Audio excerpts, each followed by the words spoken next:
네, 오늘 우리 말씀은 제가 또 거의 한 달 정도 만에 다시 이제 마태복음으로 돌아왔습니다. 그동안 제가 한 두 번 정도 그 부활절을 전후해서 시편의 말씀을 나누었는데 다시 마태복음으로 돌아왔고요. 오늘 이 사건은 우리가 교회에서 참 감동적인 그런 내용으로 설교를 많이 듣는 그런 내용들입니다. 근데 우리가 성경을 이해할 때 중요한 것은 뭐냐면 그 문맥을 이해하는 것입니다. 그 어떤 문맥 가운데서 어떤 사건이 등장하면 이 사건은 앞의 내용과 관계가 많고 또 뒤의 내용과도 관계가 있습니다. 이건 우리가 현실 가운데서도 많이 느끼는 거죠.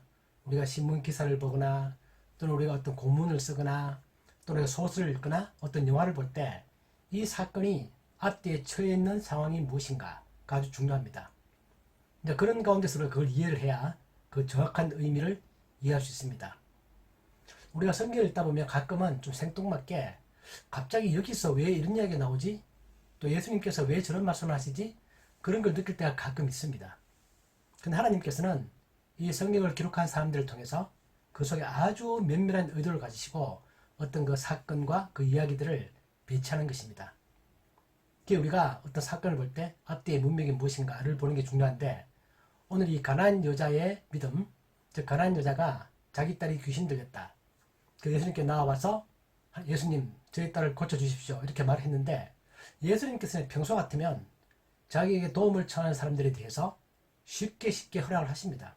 도움을 청하는 사람들에게 예수님께서 절대 거부의 손길을 보이거나 거부하시는 그런 모습을 보이는 경우가 성경에 거의 없습니다. 오직 유일하게 여기서 예수님께서는 이 여자에 대해서는 아주 거부하는 듯한 그런 모습을 보이시고, 그러나 그럼에도 불구하고 이 가난한 여자는 끝까지 끈질기게 예수님께 다가와서 자기의 요청을 요구하고 예수님께서는 그걸 허락하시면서 너의 정말 믿음이 크다 그렇게 말씀하십니다.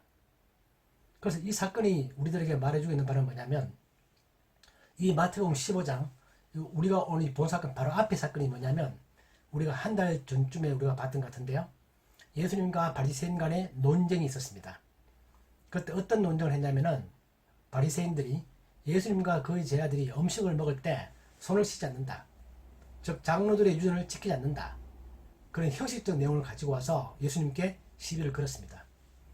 그때 예수님께서 사람을 더럽게 하는 것은 바깥의 모습이 아니라 그 사람의 마음이 있는 것이다, 그렇게 말씀하시면서 충격적인 말씀을 하셨습니다.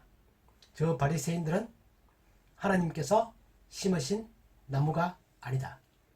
자, 바리새인들은 오랜 기간 동안 말씀을 연구해왔고 그 말씀들을 살기 위해 노력하고, 자기들은 이 세상의 그 누구보다도 하나님을 잘 알고 하나님을 잘 섬기는 사람들이다 그렇게 생각했던 사람들이고, 그 사람들은 그런 차원에서 음식을 먹을 때 장로들이 세웠던 유전, 손을 씻지 않고 음식을 먹는 예수님과 그의 제자들을 부정하고 싶어 했고 시비를 걸고 싶어 했습니다.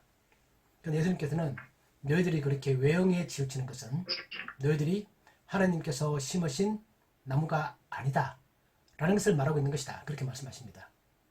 그리고 이어서 이 사건이 나오는 것입니다.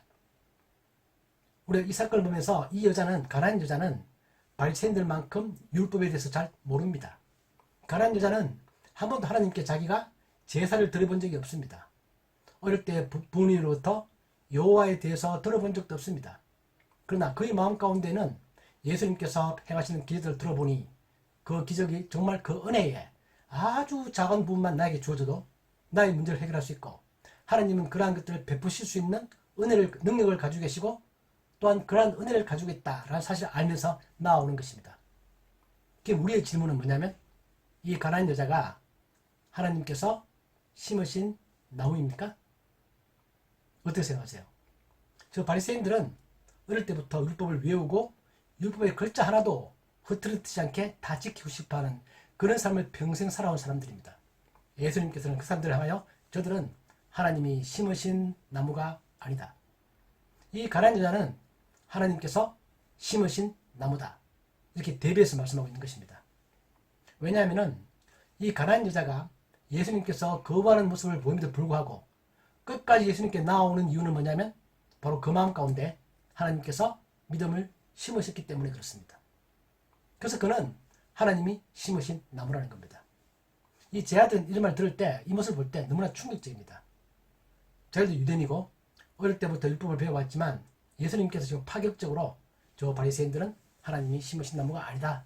그렇게 말씀하시면서 이 가난한 자에 대해서는 그의 기도를 들으시고 고치심으로 해서 그가 하나님이 심으신 나무다라는 사실을 보여주는 것이 너무나 놀라운 거죠. 그래서 이 앞문 앞의 내용과는 이렇게 연결되어지는 것이고 뒤의 내용과는 바로 이어서 또 뭐가 나오는 거냐면 예수님께서 이방인들을 많이 고치십니다. 우리가 마태복음 보면 예수님께서 유대 지역 내에서 유대라는 지역 내에서 많은 사람들을 고치시고 그 가운데서 이방인들도 고치십니다. 근데 대표적인 게 그것도 우리 로마 군인 백부장의 하인을 치료하신 사건. 그런 걸 보면 예수님은 유대 땅 내에서 유대인, 이방인 가리지 않고 많이 고치셨습니다. 그런데 오늘은 예수님께서 이방 지역으로 나가십니다. 즉 가나안 지역으로 가셨습니다. 우리 21절에 보면 예수께서 거기서 나가사 두로와 시돈 지방으로 들어가시니 그 두로와 시돈 지방은 이스라엘 서북부에 있는 이방 지역입니다. 이제 예수님 그걸로 가십니다. 이방 지역으로. 가서 거기서 가난한 여자, 이방인이죠. 여자를 만나서 그의 병을 고치십니다. 즉 이방 지역에서 이방인을 고치신 첫 번째 사건입니다. 그리고 이어서 나오는 것은 뭐냐면 예수님께서 이제 그 지역에서 이제 이 가난한 여자만이 아니라 더 많은 사람들을 치료하십니다. 또한 동시에 오늘은 우리가 예수님께서 이 가난한 여자에게 내가 자녀들의 떡을 취하여 던지는 것이 옳지 않다. 그렇게 말했고 그 여자가 알겠습니다. 옳습니다. 그러나 나는 그 부스러기라도 족합니다. 이렇게 말씀하셔서 정말 예수님께서는 정말 그 가난한 여자의 말대로 따르면 부스러기를 던져준 것과 같은 것인데 바로 이어서 나온 사건은 뭐냐면 칠병이어의 기적이 나옵니다. 우리가 전번에 오병이어의 기적을 봤었죠. 그때 그 오병이어의 기적과 이제 다음에 나올 칠병이어의 기적은 내용은 똑같습니다. 보리떡 5개 또는 7개 물고기 2마리를 가지고 한 번은 5,000명을 먹이시고 한 번은 4,000명을 먹이시는 그 두 개의 사건인데 전번에 오병이어의 기적은 유대 땅에서 유대인들에게 베푼 은혜입니다. 이제 칠병이어는 이방인들에게 베푼 은혜입니다. 그런 차원에서 이 오병이어와 칠병이어는 똑같은 내용이지만 그 메시지가 충분히 다릅니다. 하나님께서는 유대인들에게 오병이어의 기적을 통해서 그 놀라운 은혜를 베푸셨던 것처럼 그와 똑같은 은혜를 이방인들에게도 베푼다는 겁니다. 이 두 개의 오병이어와 칠병이어 사건이 보여주는 중요한 의미입니다.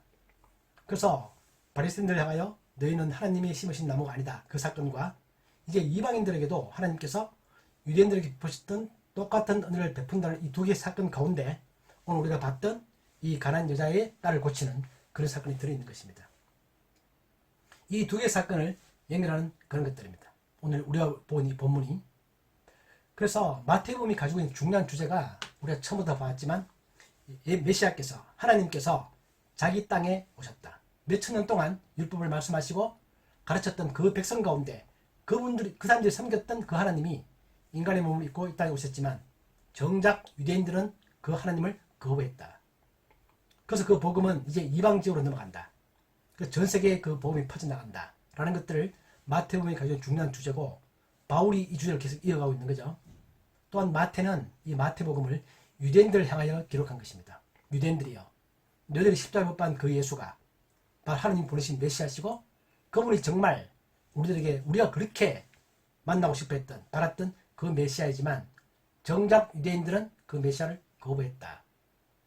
그렇게 말하는 게 이 마태복음 주제인 것처럼 오늘 이 사건도 동일한 그런 메시지를 보여주고 있는 중요한 것입니다. 우리가 알고 있는 것처럼 이 가나안 여자는 가나안 땅에 살고 있는 여자이고 이 가나안 땅은 하나님께서 이스라엘 사람들에게 절대로 접촉하지 말라 그렇게 말씀하신 그런 민족들입니다. 워낙 우상을 섬기고 하나님을 배척하고 이상한 짓들을 하고 많은 죄악들을 행했던 그런 지역이기 때문에 여호수아를 통해서 그 땅에 이스라엘 백성 들여보내면서 가나안 민족을 다 멸해라. 다 죽이고 한 사람도 살려두지 말라. 그렇게 말했던 것이고 아브라함 같은 경우도 자기 아들 이삭을 결혼시키기 위해서 자기 아들을 가나안 여자와 결혼시키지 않겠다라고 하고 자기 고향으로 돌려보내죠. 그처럼 이스라엘 사람들 머릿속에는 이 가나안 지역은 철저히 무너뜨려야 되는 하나님의 원수, 하나님의 멸망의 대상인 그런 지역, 그런 걸 의미를 가지고 있는 것이 바로 이 가나안 땅입니다. 그 땅에 있는 여자라는 것입니다. 그래서 하나님께서 이 가나안 여자에게 그런 은혜를 베푸신다 라는 것이 오늘 이 사건이 보여주는 중요한 것들입니다. 이 여자가 가지고 있는 위대한 믿음이 뭐냐면 아까 제가 처음에 말씀드렸던 것처럼 끝까지 하나님께 나오는 것입니다. 우리가 살면서 보통 우리 힘으로 절대로 막을 수 없는 게 두 가지가 있다고 말할 수 있습니다. 첫째 뭐죠? 우리가 아무리 힘이 세고 아무리 능력이 좋아도 아무리 돈이 많아도 절대로 막을 수 없는 것. 세월이 흘러가는 것입니다. 여러분, 세월이 흘러가는 것 절대 못 막죠? 세월은 정말 막을 수 없습니다. 하나님께서 세우신 시간이라는 틀, 인간이 절대로 벗어날 수 없는 그 시간의 틀을 우리는 막을 수 없다. 첫 번째. 두 번째는 성경이 말하고 있는 바는 우리를 향하신 하나님의 사랑을 우리가 절대로 막을 수 없다는 것입니다. 우리가 하나님을 향한 사랑이 아닙니다. 로마서 말하고 있는 것처럼 우리를 향하신 하나님의 사랑은 절대 불가항력적인, 내가 막고 싶어도 하나님 저는 그 사랑이 싫어요, 오지 마세요, 막고 싶어도 절대로 막을 수 없게 내 마음을 파고드는 것이 바로 하나님의 사랑이다. 마치 세월이 가는 것을 우리가 막을 수 없는 것처럼 우리를 향하신 하나님의 사랑은 우리가 절대로 막을 수 없다. 이게 성경이 말하고 있는 중요한 주제입니다. 우리 믿음을 가진 사람들은 이 진리를 절대 놓치면 안 됩니다. 나를 선택하시고 나를 향하신 하나님의 그 사랑은 절대로 내가 막을 수 없다. 이 가난한 여자 마음 가운데서 자기 딸이 귀신 들린 것에 대해서 그걸 고칠 수 있는 유일한 방법은 예수님밖에 없다 라고 생각하고 나옵니다. 그런데 예수님께서 거부하십니다. 놀랍게도 그 여자는 어쩌면 저희가 지금까지 듣기에는 예수님께 나아가는 사람들은 예수님께서 항상 칭찬하시고 잘 고쳐주셨는데 나도 나아가면 잘 고쳐주시지 않겠는가, 그렇게 말하고 소리를 질러서 다윗의 자손이여, 즉 메시아로 인정하면서 도움을 요청했습니다. 그런데 예수님께서 웬걸 아주 싸늘한 반응을 보이십니다. 이러면 그 여자 같으면, 여러분 같으면 그럴 때도 계속 예수님께 나아가겠습니까? 요즘 말로 하면 됐습니다, 딴 데 가서 알아볼게요, 그럴 가능성이 많죠. 우리는 기도할 때 하나님이 가끔 우리의 기도에 금방 응답하지 아니하시고 늦게 지체하는 것 같고 어떨 때는 거부하는 것처럼 느낄 때가 있습니다. 나는 지금 이렇게 간절한데 왜 하나님 빨리 응답하지 않는가? 왜 하나님 나의 기도를 모른 체 하시는가? 그 생각이 들 때가 있습니다. 그러나 그럼에도 불구하고 우리도 역시 하나님께 계속 나아갑니다. 이 가난한 여자 계속 나아갑니다. 계속 나아갑니다. 아무리 거부해도 계속 나아가는 그 마음 속에서 그 이유는 바로 그 여자가 하나님께서 심으신 나무이기 때문에 그렇습니다. 우리 역시 마찬가지입니다. 우리도 역시 하나님께서 어떤 경우에 내 기도를 듣지 않으시고 응답하지 아니하시고 나로 하여금 계속 어려운 상황을 있게 하시는 그런 느낌이 들지만 우리는 그럼에도 하나님을 떠나지 않고 계속 하나님께 더 간절히 나아갑니다. 그것은 바로 우리가 하나님께서 심으신 나무이기 때문에 그렇습니다. 예수님께서는 오늘 말씀 보면 이스라엘 집에 잃어버린 양으로 내가 보내심을 받았다, 그렇게 말합니다. 그 말은 뭐냐면 이건 구원의 순서를 말합니다. 예수님께서, 하나님께서는 이스라엘 민족을 통하여 먼저 이스라엘 민족을 구원하시고 율법을 그들에게 먼저 주시고 메시아를 이스라엘 사람으로서 그 땅에 먼저 보내시고, 그러나 그 순서를 통해서 그 구원이 전 세계로 모든 민족에게 퍼져나가도록 하는 것이 하나님의 큰 계획입니다. 결코 유대인과 이방인을 차별하는 것이 아닙니다. 일의 순서일 뿐입니다. 하나님의 경륜. 그 우리가 알고 있는 것처럼 마태복음 마지막 장 가면 마지막 결론이 마태가 말했던 것처럼 예수님께서 너희는 가서 모든 민족을 제자로 삼아라. 그게 마태복음 결론이죠. 또한 에베소서에 보면 예수님께서 십자가 죽음을 통해서 이스라엘 민족과 이방 민족들을 둘을 하나로 만든다. 그건 하나님이 원래 천지 창조할 때부터 원래 마음에 가지고 계셨던 그런 계획이라는 겁니다. 그렇기 때문에 그는 우리 마태복음 10장에 보면 예수님께서 자기의 제자들을 전도를 보내시면서 똑같은 말씀을 그때 하셨습니다. 예수께서 이 12를 보내시며 명하여 이르시되 이방인의 길로도 가지 말고 사마리아인의 고을에도 들어가지 말고 오히려 이스라엘 집에 잃어버린 양에게로 가라.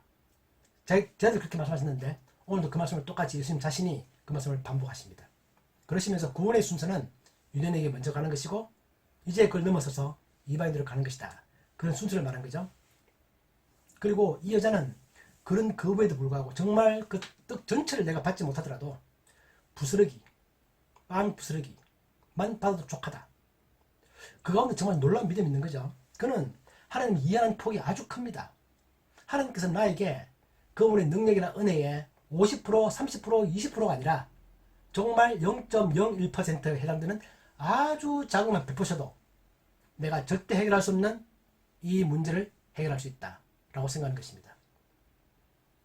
여러분, 우리들은 우리가 당한 문제를 해결하기 위해 하나님의 모든 능력이 필요한 게 아닙니다. 하나님 정말 크신 분입니다. 그래서 그분은 우리들에게, 이 전 인류에게 모든 문제를 그분의 능력과 은혜 가운데서 조금만 줘도 충분히 구원할 수 있는, 해결할 수 있는 그런 분이시다. 이 여자 마음 가운데는 하나님의 그 능력에 대한 인정, 하나님의 그 사랑에 대한 인정, 하나님의 은혜에 대한 인정, 그런 것들을 마음 가운데 가지고 있는 것이고, 그 마음이야말로 하나님이 심으신 나무들의 특징입니다. 우리가 똑같이 그런 마음을 가지고 있는 거죠. 그래서 신학자들이 적는 이야기를 합니다. 여기서 보면 부스러기, 빵 부스러기, 떡 부스러기죠. 부스러기가 양은 작고 또 모양이 되게 보잘것없습니다. 그러나 그 성분은 빵과 똑같다. 부스러기도 그렇죠. 똑같은 성분을 가지고 있습니다. 그렇다면 하나님 은혜라는 것은 모든 베풀어지는 은혜는 어떤 경우에 누구에게는 크게 베풀어지는 것 같고 누구에게는 작게 베풀어지는 것 같고, 우리 그런 느낌을 받죠. 하나님은 저분에게는 엄청나게 놀라운 기적을 베푸시는데 우리 간증을 들어보면 나한테는 그런 큰 은혜가 없다. 우리 그런 가까운 그런 비교도 좀 해보기도 하죠. 마음 가운데서 남들의 간증을 듣다 보면. 그런데 하나님의 은혜의 본질은 똑같은 것입니다. 빵 부스러기도 원래 빵과 똑같은 것이다. 그렇게 말하면서 그때로부터 이 여자의 딸이 낳았습니다. 그때로부터. 바로 그것은 앞과 뒤의 관계를 명확히 하는 것입니다. 그의 딸이 낳은 것은 우연히가 아니다. 그 여자의 딸이 낳은 것은 바로 그때부터, 예수님의 말씀이 떨어질 때부터, 예수님은 그 여자의 딸을 보지도 못했고 그 여자의 딸을 만나지도 못했습니다. 요즘 우리식으로 말하면 비대면이죠. 비대면 상황에서 예수님께서는 그의 딸을 낳게 하십니다. 그래서 그 말 떨어지는 순간부터 병이 낫기 시작했다라는 것입니다. 여러분, 이 여자가 얼마나 기뻤을까요? 여러분, 우리가 다 자녀를 낳아서 기르고 있는데 이 가난한 여자 입장에서는 자기 딸이 귀신 들려서 정말 아주 오랜 기간 동안 고생을 하고 있는데, 그래서 예수님께 나아갔고 유일한 소망이라고 생각하고 나아갔는데, 거부하는 것 같다가 그렇게 허락하시면서 칭찬까지 해주시고 너의 믿음이 크다. 그 자기 딸이 나왔습니다. 이 여자의 기쁨은 성경에 표현되어 있지 않지만 우리가 정말 상상을 해보면 세상에 어떤 기쁨도 그 기쁨만 클 기쁨은 없을 거다라는 그런 생각이 듭니다. 우리가 보통 말할 때 산이 높으면 골이 깊다. 또 반대로 골이 깊으면 또 산이 높은 것입니다. 우리의 역경이 크면 클수록 우리의 역경을 해결하시는 하나님의 그 능력과 은혜가 우리에게 더 큰 기쁨으로 다가온다는 것입니다. 우리는 하나님은 우리들에게 가끔 역경을 허락하시는데, 그럴 경우에도 그것은 바로 우리의 기도와 우리가 하나님께 베풀어 주시는 은혜로 말미암아 우리가 체험하는 그 기쁨을 더욱더 극대화하기 위한 것이다. 우리도 그렇게 생각할 수 있습니다. 오늘 이 말씀을 정리하면서 우리 다시 한번 이렇게 생각해 보는 거죠. 여러분들은, 우리는 중요한 선택의 순간에 누가 제일 먼저 머리에 떠오릅니까? 우리는 살면서 어떤 진퇴양난의 고비의 순간이 온다. 또 내가 처한 상황에서 나는 뭔가를 해결하고 싶은데 해결의 방법을 내가 찾지 못하겠다. 이런 정말 절대절명의 순간에 누가 가장 여러분들의 마음 가운데, 여러분 머리에 떠오르십니까? 그분은 정말 우리의 하나님이죠. 우리 하나님입니다. 이 가난한 여자가 이 절대절명의 순간에 그의 머리에 떠오르는 것은 바로 다윗의 자손 예수 그리스도이다. 하나님께서는 그럴 때 우리가 그렇게 자기를 찾기를 원하십니다. 그분의 성품은 뭐냐면, 하나님은 정말 성품이 중요한 분이고, 우리도 모든 믿음의 핵심은 외형적 모습이 아니라 율법적으로 이것을 하느냐 저것을 안 하느냐, 내가 교회에서 봉사를 많이 하느냐 헌금을 많이 하느냐, 내가 얼마나 기도를 멋있게 하느냐, 그런 외형적인 모습이 아니라 내 마음 가운데서 정말 내가 하나님을 어떻게 이해하는가, 그것이 신앙의 우리 본질인 것처럼 하나님도 그러한 분이시고, 하나님이 가지신 그 사랑에 자기 백성들이 다가오기를, 호소하기를 그렇게 바라십니다. 우리가 정말 잘 알고 있는 시편 121편, 내가 산을 향하여 눈을 들리라. 나의 도움이 어디서 올까? 나의 도움은 어디서 옵니까?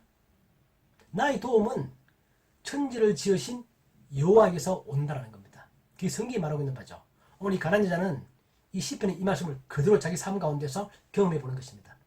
자기의 도움은 어디도 없다. 유일하게 천지를 지으신, 인간을 만드신 하나님께로부터 온다. 이 자기는 그 여자는 아마 이 시편을 잘 몰랐을 것입니다.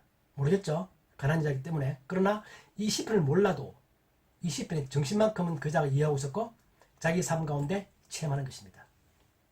또한 우리가 시편 50편 15절 정말 제가 좋아하는 구절인데 우리도 많이 하는 구절이죠. 시편 50편 15절 환난 날에 나를 부르라 내가 너를 건지리니 네가 나를 영화롭게 하리로다. 우리는 환난 날에만 하나님을 부르는 게 염치 없게 느껴지죠. 하나님 그렇게 말씀하지 않습니다. 너가 지금 환난을 당했느냐? 나를 불러라. 나를 불러라. 나를 부르는 것이 바로 네가 나를 영화롭게 하는 방법이다. 제가 몇 번 강조드렸던 것 같은데 그렇기 때문에 우리는 이 가난한 여자의 말로 환난 날에 그는 예수 그리스도를 부르는 것입니다. 그리고 예수 그리스도는 그 가난한 여자의 딸을 고쳐서 그로 하여금 어려운 가운데서 건져내십니다. 그리고 가난한 여자가 예수님께 드리는 어떤 경배나 어떤 제사나 그 무엇보다도 그가 어려울 때 예수님께 도움을 청한다는 사실 그 자체가 예수님을 영화롭게 하는 것이다라는 겁니다. 이게 하나님 말씀하시는 것입니다. 환난 날에 나를 부르라. 환난 날에 그 누구보다도 여호와 나를 부르라. 너를 사랑하는 너가 절대로 막을 수 없는 그 너를 향한 사랑을 가지고 있는 나를 불러라. 그것이 바로 우리가 어떤 제사보다도 어떤 예배보다도 우리가 하나님을 영화롭게 하는 그런 방법이다 라는 것입니다. 그러니까 진정한 예배는 형식에 있는 것이 아니라 마음에 있고 마음이라는 것은 내가 하나님을 이해하고 하나님의 성품을 이해하고 그 하나님이 나를 향해서 사랑을 가지고 계시고 그분은 나의 도움에 기꺼이 응답하시는 그런 분이시다 라는 사실 내가 인정하는 것 그걸 내가 믿는 것 그것이 정말 진정한 하나님을 향한 우리의 진정한 예배다라는 겁니다. 그런 의미에서 이 가난한 여자는 오늘 그러한 샘플을 그러한 좀 진정한 모범을 우리들에게 보여주고 있는 것입니다. 우리 하나금융에서 일하시면서 어려움도 많이 당하시고 저도 옛날에 여러분처럼 직장생활도 하고 은퇴 후에도 또 이것저것 일을 많이 하고 있는데 그런 가운데서도 항상 어려움은 닥칩니다. 우리 인생은 어려움으로 점철되어 있습니다. 그런 가운데서 우리는 그 어려움을 누구의 도움으로 해결해 나가는가.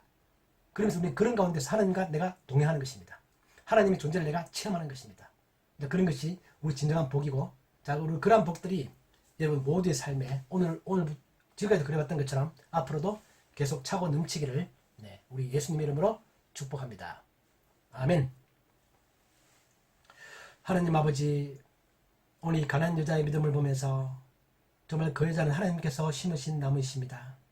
하나님 우리도 또한 이 가난한 여자처럼 하나님을 향하여 우리의 간절한 소망이 있고 우리가 어려울 때마다 하나님께 나아가는 간절한 마음을 가지고 있어서 우리 또한 하나님께서 심으신 나무임을 다시 한 번 더 확신합니다. 우리들의 마음 가운데 하나님을 향한 이러한 뜨거운 사랑과 주님을 찾는 간절한 마음들을 주신 것을 감사합니다. 우리가 직장생활하면서 사회생활하면서 우리 가정 가운데서 어떤 어려움을 당할때라도 우리는 제일 먼저 그 어려움을 해결할 수 있는 분이 하나님이시며 그 하나님께 나아가기를 간절히 찾는 저희들이 되게 해 주옵소서. 환난 날에 여호와를 부르는 그런 사람들이 되게 하여 주옵소서. 예수님의 이름으로 기도하옵나이다. 아멘. 아멘.